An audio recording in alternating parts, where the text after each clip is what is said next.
Hello guys, this is your friend Vaishnavi.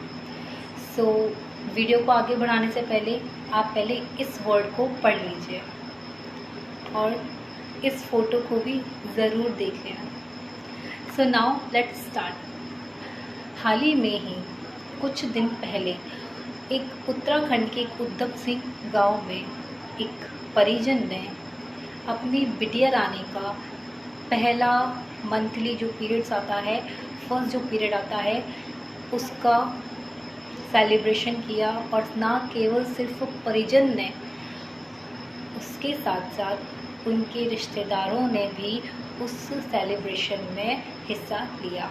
लड़की के सारे दोस्तों को भी इनवाइट किया गया और ये ओकेशन बहुत ही धूमधाम से सेलिब्रेट किया गया। अब मैं आपको ये चीज़ और बता दूं कि ये सेलिब्रेशन ये जो सेलिब्रेशन है वो आज का ही नहीं, वो एंशिएंट टाइम से ही सेलिब्रेट होता आ रहा है। लेकिन हमारे कंट्री ने, लेकिन भारत ने कई सारे वेस्टर्न कल्चर को अपना लिया है और उनकी ही वजह से वेस्टर्न जो इन्वेडर्स हुए थे, जो वेस्टर्न जो आक्रमण हुए, जिसके कारण उन्होंने ये सेलिब्रेशन बनाना बंद कर दिया। अब हमारे पास क्वेश्चन ये है कि आखिर क्यों बंद कर दिया, ये इसका आंसर मैं आपको भी दूंगी। उससे पहले स्टार्ट करते हैं।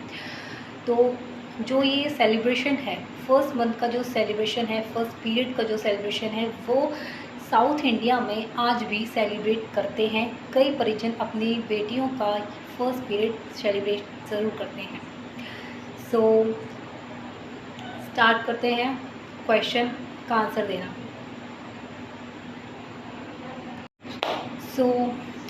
लड़की का मंदिर जाना वर्जित है, लड़की का आंखों में काजल लगाना गलत है, लड़की का मेहंदी लगाना गलत है, नहाना गलत है, एवरीथिंग इज़ रॉन्ग। क्या ये सच है या इसके पीछे कोई रीज़न है?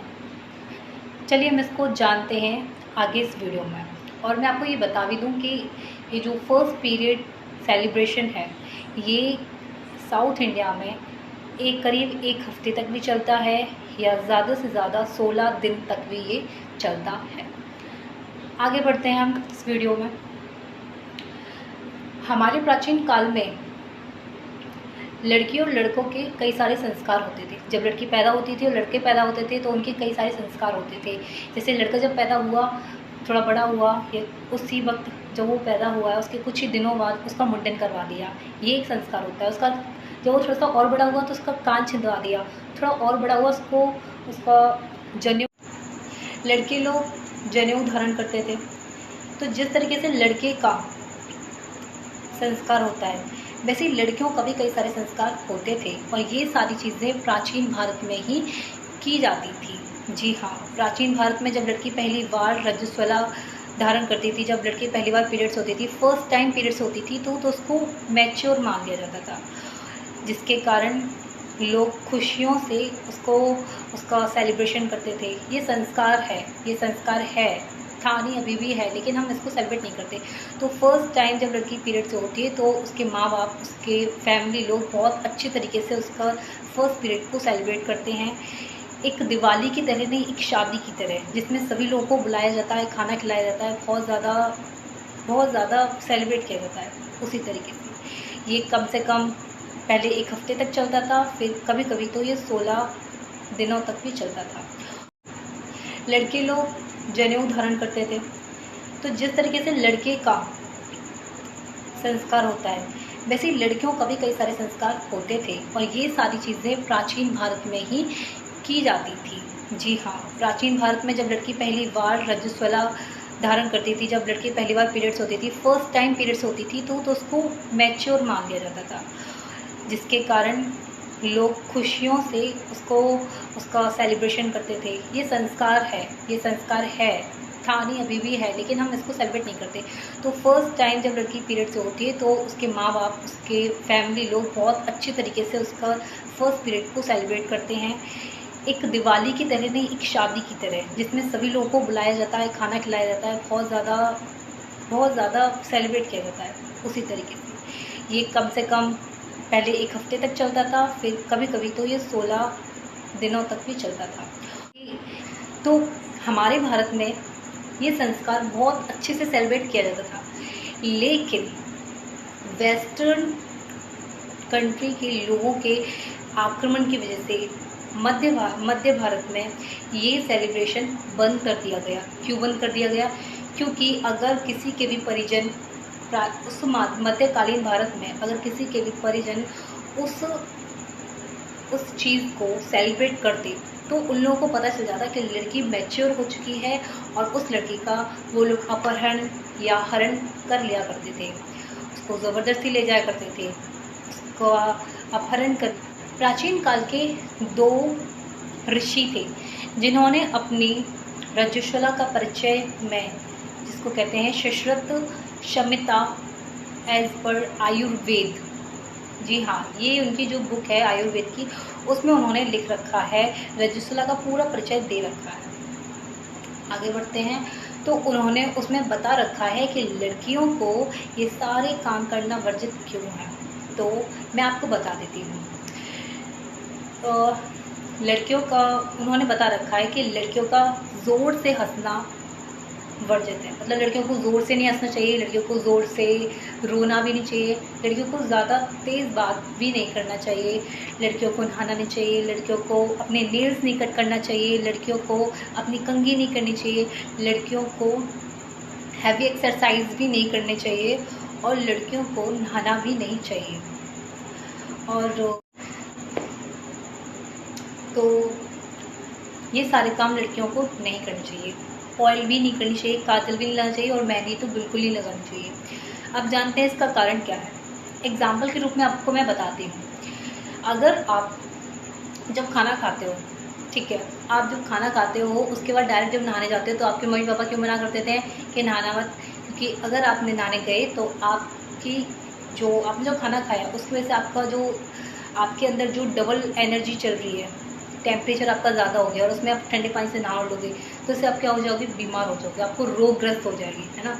तो उसी प्रकार इसके पीछे भी एक साइंटिफिक रीज़न दिया गया है। तो जो हमारा शरीर है वो 2 बॉडी से बना है, हमें दिखती एक है पर 2 बॉडी से, 2 चीज़ों से बना है। एक है ग्रॉस और एक है सबटल, मतलब ग्रॉस बॉडी और एक है सबटल बॉडी। ग्रॉस होती है आपकी वो बॉडी जिसमें स्थूल कहते हैं उसे, जिसमें आपके माता पिता से मिले आपको और उससे आप खाना पीना खा के डेवलप करते हो। और सूक्ष्म जो सबटल होता है वो सूक्ष्म है। तो वो सूक्ष्म वो शरीर है जिसमें आपकी एनर्जी होती है, जिसमें आपकी एनर्जी होती है, जिसमें आपको न्यूट्रिशंस मिलता है, एनर्जी मिलती है, हीट मिलता है, टेम्परेचर होता है। ये सारे आपके सूक्ष्म बॉडी में होता है, ठीक है। आगे बढ़ते हैं। अगर ये दोनों में अगर कुछ भी डिस्टर्बेंस आ जाए तो उससे क्या होता है। और आयुर्वेद के हिसाब से हमारे शरीर में 3 दोष होते हैं और ये 3 दोष होते हैं वात, पित्त और दूसरा कफ। जी हाँ, तो अगर ये तीनों डिस्टर्ब हो जाएं तो किसी का भी शरीर रोगग्रस्त ज़रूर हो जाता है। स्टार्ट करते हैं। तो वात क्या होती है? वात आपकी वो होती है जो आपके पूरे नर्वस सिस्टम को कंट्रोल करती है, ठीक है, जो आपकी मूवमेंट को कंट्रोल करती है। लाइक आपके शरीर में जो ब्लड फ्लो कर रहा है उसको, आपकी जो सेल्स हैं, आपकी बॉडी में जो सेल्स है उसको एक्टिव रखता है और जो आपकी एनर्जी जो भी आप कहीं से भी लेते हो उसको अडॉप्ट करता है, ओके। और पित्त क्या होता है? जिसमें आप जैसे कि आप जो भी खा रहे हो तो वो आपके पेट में जो भी डाइजेशन करता है। और पित्त आपको ये बताता है कि आपको कितनी एनर्जी, मतलब कितनी हीट और कितना टेम्परेचर आपको ज़रूरी है। तो पित्त आपका वो कंट्रोल करके रखता है कि आपका टेम्परेचर कितना होना चाहिए, वो उतना ही टेम्परेचर करता है। कितनी आपके पास हीट होनी चाहिए उसको भी लगभग वो कंट्रोल करके रखता है। और लास्ट होता है आपका कफ, जो कि आपके न्यूट्रिशंस को कंट्रोल करता है, ओके। तो अगर मान लो अगर ये तीनों चीज़ें अगर डिस्टर्ब हो गई तो आपका शरीर रोगग्रस्त हो जाएगा। तो जब एक वुमेन रजस्वला हो रही होती है, मानो जब वो पीरियड से हो रही होती है, तो उसके ये तीनों के तीनों वात, और पित्त, ये दोनों बहुत ज़्यादा इंक्रीज़ हो जाते हैं, उस लेवल पे हो जाते हैं कि वो 4-6 दिन तक उसको उसी लेवल पे रखते हैं। बहुत ज़्यादा इंक्रीज़ हो जाते हैं, एक नॉर्मल बॉडी से ज़्यादा वो इंक्रीज़ हो जाते हैं, क्योंकि उन्हें अपना सारे दिन रजिस्ट करना पड़ता है, जिसकी वजह से वो। चलिए एक एग्जांपल से मैं आपको बताती हूँ। मान लीजिए एक नॉर्मल लड़की है जिसने खाना खाया है, और खाना खाने के बाद सभी लोग मना करते हैं कि नहाओ मत, ठीक है, तुरंत नहाना नहीं चाहिए, क्योंकि जब वो खाना खाती है तो उसका जो वात होता है, जो उसकी जो पित्त होती है, तो पित्त डेवलप्ड हो रही होती है, क्योंकि एनर्जी होता है, खाना खाते हैं तो हीट, हमारा जो पेट है वो डाइजेशन करता है, हीट डेवलप होती है, टेम्परेचर डेवलप होता है, तो इसलिए हमें सब मना करते हैं कि खाना नहीं खाना चाहिए। और जब एक रजस्वला, जब एक लड़की पीरियड्स के टाइम पर होती है तो वो जो एनर्जी है, जो पित्त की एनर्जी है, तो वो तभी पूरे टाइम, मतलब 6 दिन 7 दिन जितने भी दिन होते हैं उतने टाइम उसकी इंक्रीज़ हुई रहती है, जिसकी वजह से वो किसी भी टाइम पे मेहंदी लगाएगी तो उसके लिए तकलीफ़ ही होगी, उससे उसे वो पित्त के अगेंस्ट ही जाएगी, तो जिससे कि उसको बीमारी होगी। अगर चलिए ठीक है, मैं आपको एक चीज़ बताती हूँ। अगर लड़की ने कभी भी अपने देखा हो वुमेन्स ने कि जब वो कंघी करती है, चलिए, और ज़ोर से अगर आप हंसोगे, अगर एक रजिस्टर लड़की, अगर एक पीरियड्स से ग्रस्त लड़की अगर ज़ोर से हंसती है तो उससे क्या तकलीफ़ है? तो तकलीफ़ ये होती है, साइंटिफिक रीज़न इसका ये है, मतलब आयुर्वेद में बताया गया है कि जब लड़की ज़ोर से हंसती है, तो मैंने आपको बताया कि वात और पित्त दोनों चीज़ें इंक्रीज़ हो जाती हैं, तो आपका हंसना, आपका ज़ोर से हंसना, खेल, मतलब रोना, बोलना, ये सब नर्वस सिस्टम से कंट्रोल है। और ये नर्वस सिस्टम आपका क्या है, ये एक आपकी एनर्जी है, और वो एनर्जी कौन कंट्रोल करता है? वो आपकी वात कंट्रोल करती है। ओके, तो अगर आप ज़ोर से हंसोगे, क्योंकि आप अभी, मैंने क्या बताया कि इंक्रीज़ है, ये चीज़ें अभी इंक्रीज़ है, अगर आप ज़ोर से हंसोगे तो ये डिस्टर्ब करेंगे आपके वात सिस्टम को, जिससे कि आपको रोग हो सकता है। ओके, ऐसे ही बहुत सारी चीज़ें हैं। और ऐसे ही काजल नहीं लगाना चाहिए, क्योंकि काजल भी क्या है, मैंने आपको बताया, ये भी आपके वात को इंक्रीज़ करेगी, जैसे टेम्परेचर वगैरह इंक्रीज़ कर देती है काजल। उस पूरे टाइम पे हमारा पित्त डेवलप हो रहा होता है, ओके, जिसकी वजह से अगर हम नहाने जाएंगे तो भी हम बीमार पड़ जाएंगे, इसकी वजह से हमें नहाने के लिए मना किया गया है।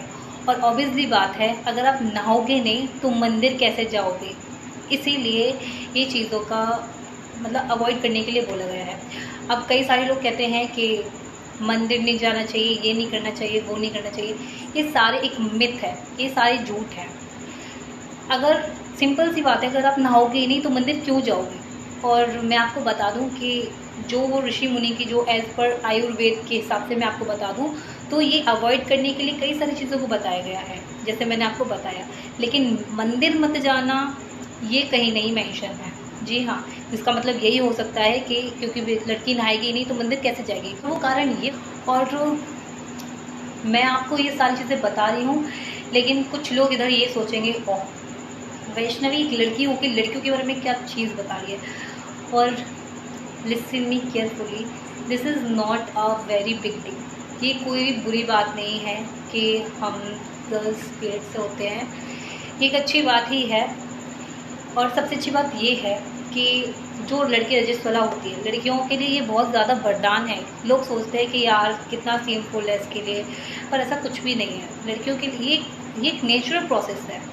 और हम सारे लोगों ने वेस्टर्न कल्चर को देख देख के, जो सारे लोगों ने थोप दिया है कि छी गर्ल्स ऐसी, छी गर्ल्स वैसी, उनको ये हो जाता है, तो ये सारी वेस्टर्न कल्चर ने हमारे ऊपर थोप दिए हैं, जिसकी वजह से हम इसको बहुत गलत तरीके से लेते हैं। लेकिन ऐसा कुछ भी नहीं। हमारे प्राचीन काल का जो भारत था, मुझे लगता है वो इससे ज़्यादा ग्रो अप था जो आज के भारत को मैं देख रही हूँ। और ये रजस्वला होना मेरे ख्याल से एक वरदान ही है। मेरे ख्याल से क्या, ये सभी लोग बताते हैं ये, और ये आयुर्वेद में भी लिखा हुआ है। क्योंकि जहाँ जो लड़की रजस्वला होती है, ठीक है, लड़कियाँ रजस्वला होती हैं, जिसकी वजह से उनके जितने भी टॉक्सिक होते हैं या जितनी भी उनकी गंदगी होती है या कुछ भी मान लो, वो सब निकल जाती है उस रज से। ओके, लेकिन वहीं पर अगर हम बॉयज़ की बात करें, मेन की बात करें, तो मेन क्या करता है, स्ट्रॉन्ग होने के लिए एक्सरसाइज करता है, बहुत कुछ करता है, ठीक है, लेकिन तब भी वो उतने कमज़ोर होते हैं, या मान लो वो उतना स्ट्रॉन्ग होते हैं सिर्फ वो एक्सरसाइज वगैरह करने से। जो कि गर्ल्स को एक नेचुरली प्रोसेस से वो मिल जाती है।